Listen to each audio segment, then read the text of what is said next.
রুমখা চৌধুরীপাড়া যে বড়ুয়াপাড়া আছে সেই বড়ুয়াপাড়া সড়ক।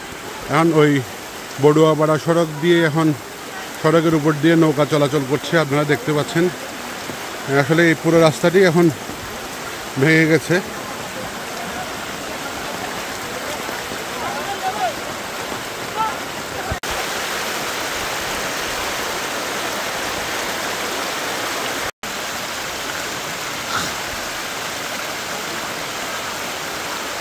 আমরা ছোটবেলা থেকে দেখতেছি যে সাইন্দা রাজারকুল সড়ক যেটা আছে এটা একটু বন্যা হলেই তলিয়ে যায়।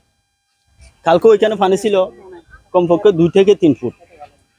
সবচাইতে বড় সমস্যা কোনটা আমরা ছোটবেলা থেকে দেখতেছি যে কাঠির মাথা নামে যে দক্ষিণ মিঠাছড়ি ইউনিয়নের কাঠির মাথা যে জায়গাটা আছে, যেটা টেকনাফ কক্সবাজার রুট, এই রুটটা পানিতে বন্যা হলেই 3 থেকে 4 ফুট পানির নিচে তলিয়ে যায়। এটা আমরা ছোটবেলা থেকে দেখতেছি। যেটা সড়ক বিভাগের একটু সুদৃষ্টি দিলে এই রুটটা অন্ততপক্ষে মাটি ভরাট করে উঁচু করলে টেকনাফ রুট থেকে যেটা বন্যা হলে পানির গাড়ি চলতে পারে না, এটা স্বাভাবিক হয়ে যেত। মানুষের বীজতলা নষ্ট হয়ে গেছে, মানুষের বাড়িঘর নষ্ট হয়ে গেছে।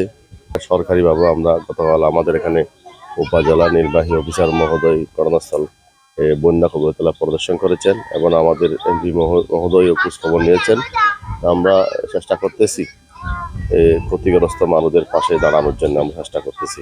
আমরা গতকালও দুপুরে মানুষকে রান্না করা খাবার খাওয়াইছি, রাত্রেও খাবার খাওয়াইছি।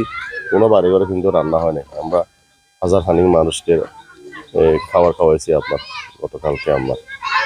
আমাদের আজকেও ত্রাণ তৎপরতা অব্যাহত থাকবে। প্রতি এলাকায় মানুষের বাড়ি ঘরে কিন্তু 1 ফিটের উপর কাদা পানি কাদা মাটি হয়ে গেছে। আমার এগুলো এখন সরাই তাদের অনেক কষ্ট হচ্ছে।